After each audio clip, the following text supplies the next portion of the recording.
Dr. Jonathan Spero is a physician and expert on pandemic awareness, as well as CEO of InHouse Physicians. Dr. Spero, welcome. Thanks. Dr. Spero joins me for a discussion of tips for businesses as they reopen, if indeed they are able to reopen, considering the uncertainty of the situation at the moment. But Dr. Spero, first of all, let's talk about temperature taking, the degree to which it's feasible, the degree to which it's effective. What are some guidelines for companies if they want to implement that in the workplace? Yeah, so temperature checks are one way as part of a strategy that I call PDR, which is prevention, detection, and response, as part of the detection strategy to detect COVID coming into the workplace. It's not foolproof, but fever is a common symptom that patients have that do have symptoms with COVID. So there's really a couple different options employers have. One is to have hire staff to actually do the temperature checks with no contact infrared thermometers, and then the other option is to purchase these thermographic scanners. But thermographic scanners are not highly regulated by the FDA, so buyers beware as far as the accuracy of those scanners. But they're more cost effective because they can scan more people, and you don't have to necessarily have a staff person for every person that's getting a temperature check. Well, you certainly don't want to be making an investment in something for cost reasons and have it not be effective. I mean, that's sort of, but what's your sense of the reliability of those particular scanners, even though they're not regulated? Do you get an idea of that?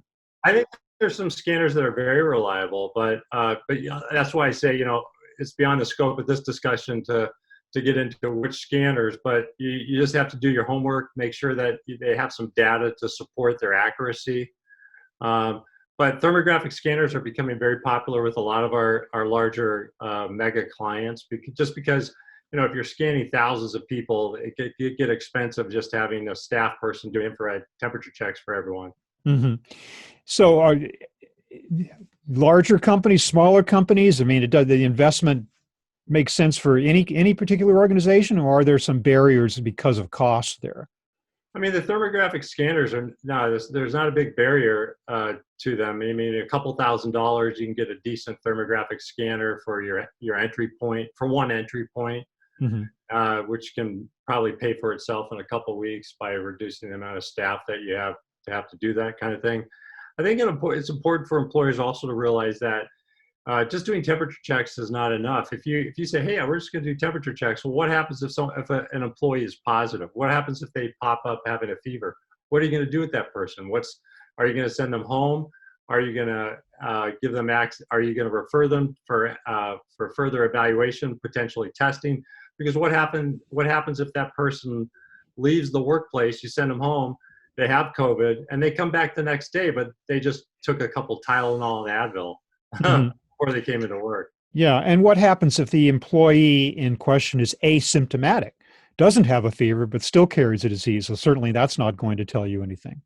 No, it's definitely not foolproof, and there's a significant number of patients with COVID that are asymptomatic. So it's just one tool and a number of tools that you need to potentially use to reduce the chance of an outbreak. Are there feasible protocols for setting up testing regimens within workplaces? There are no standard protocols. We're kind of in the wild, wild west, but employers are choosing to do that. There's a couple different things that they're doing. One is they're doing asymptomatic testing. So they're basically screening their population. They may just screen a portion of their population, like high risk folks that are forward facing with the public, or aren't able to do social distancing, such as those folks that are working in the meat processing facilities, or they just may choose to test all their employees when they come to work, just to reduce the chance that someone's going to be coming to work that has COVID. The issue with that is you got to keep in mind that if you do what's called PCR testing, where you're testing for the infection, you only have a point in time, right?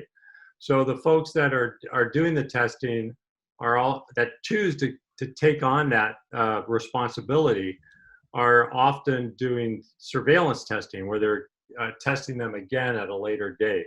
Hmm. And quite often, frequently, like every couple of weeks. Well, how long does it take for the results to come back?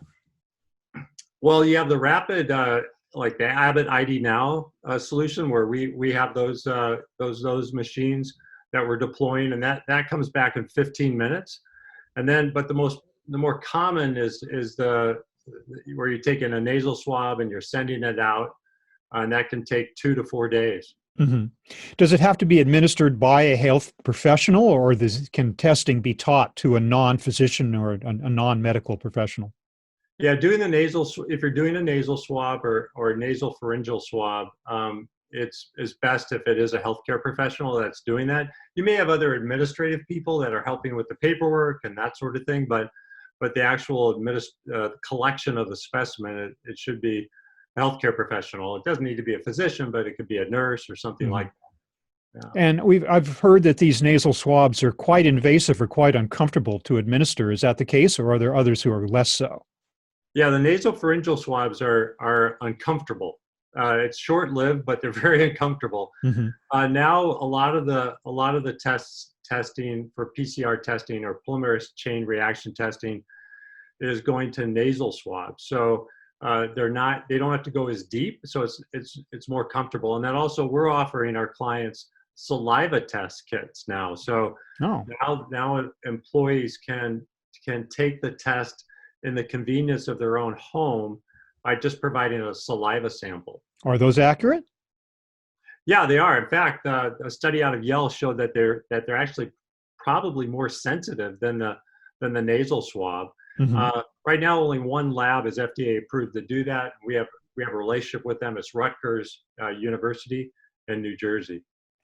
And how available are those? Are they plentiful? And for that matter, testing kits in general.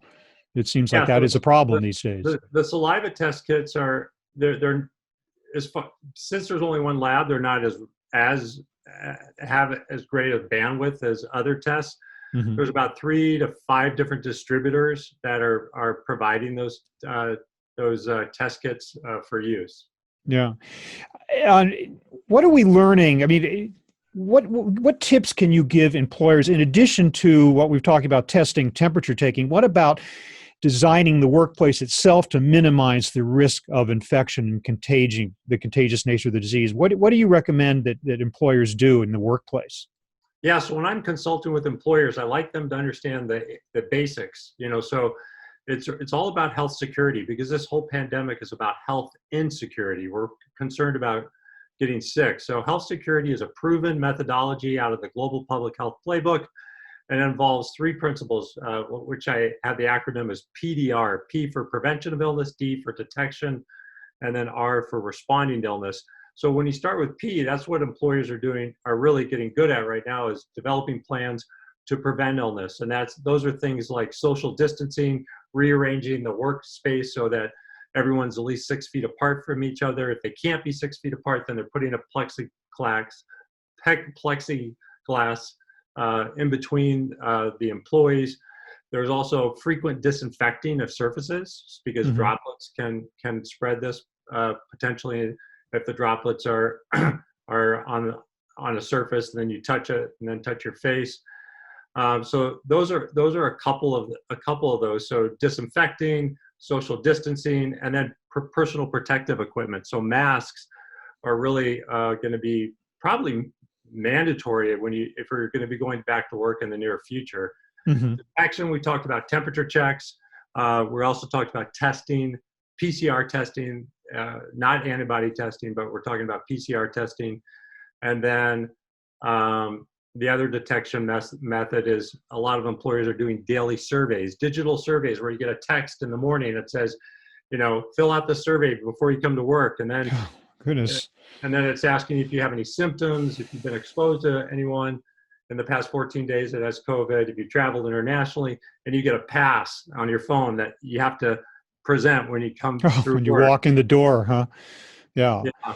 I imagine a number of these measures that we're talking about today are temporary in nature, but which of them might not be? Which of them might be permanent, even when the pandemic has subsided, even for that matter, when we have a vaccine?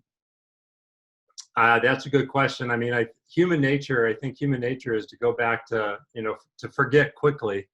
Um, I, I think, yeah, it's hard to predict, but I believe that that there will be more aggressive measures to protect employees for some time. We don't, until we feel really comfortable that the vaccine is effective and this COVID pandemic is past us. But I think what some of the areas that I'm seeing some where it may stick around even longer is like the meetings and events industry. So I think that's going to change considerably, where they're going to have a heightened degree of health security at meetings and events for the distant future. I think that's my prediction. Yeah.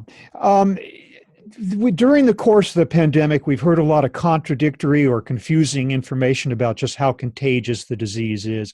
What is the latest intelligence on that? What do you know now that we didn't know before, just discovered recently about just the nature of the contagion?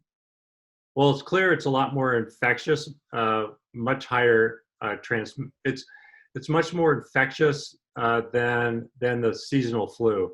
So and it's also much more deadly than the seasonal flu too. So you have a disease that's probably a higher rate of transmission from person to person.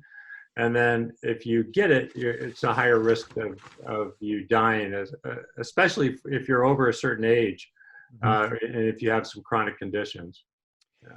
Well, there's a lot of things to take into consideration, but Dr. Jonathan Spero, I want to thank you so much for giving us some really good tips for just how employers can begin to look at this situation as we do begin to reopen the workplace, whenever that might be. Thank you very much for being with us. I really appreciate your insights. Absolutely. It was my pleasure. Have a good day.